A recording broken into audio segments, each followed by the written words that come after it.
आपला गेली त्याच्यानंतर जे काही फिल्टर्स लागलेले असतात आपल्या माइंड मध्ये, एक असतं डिलिशन, दुसरं असतं डिस्टॉर्शन, तिसरं असतं जनरलायझेशन. जे डिलिशन असतं ना, बऱ्याचशा गोष्टी आपलं माइंड काय करतं, डिलीट करून टाकतं. बरोबर की नाही? मागच्या महिन्यात काय गेला, त्या रविवारी काय, सगळं लक्षात आहे का तुमच्या? नाही ना, विसरून गेलो.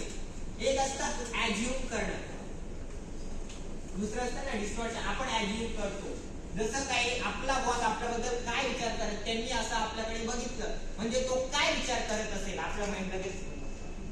बरोबर की पर्टिक्युलर पर्सन आपल्याकडे बघतो, अरे हा असाच विचार करतो, तुला कसं कळालं तो तसाच विचार करतो, तो तर वेगळाच विचार करत असेल ना. आपण ऍज्युम केलो. That's not a reality. That's not a reality.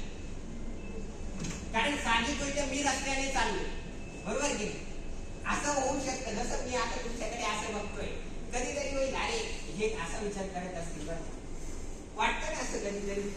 पण ऍक्च्युअल मध्ये मी एवढे जर 60 लोक तर मी काही विचारच करत नाही ना. मी कसं, इट इज नॉट पॉसिबल. 60 लोकांना फक्त मी बघतोय, एवढा वेळच माझ्या माइंडला भेटत नाही मी पर्टिक्युलरली एका पर्सन बद्दल विचार करू. जर माझ्या माइंडला जेवढा वेळच भेटत नाही पर्टिक्युलर पर्सन बद्दल मी विचार करू, मीन्स काय ते आपण ऍज्युम करतो.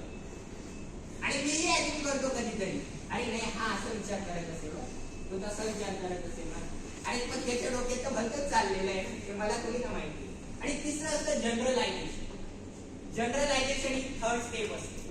त्याच्यामध्ये काय असतं,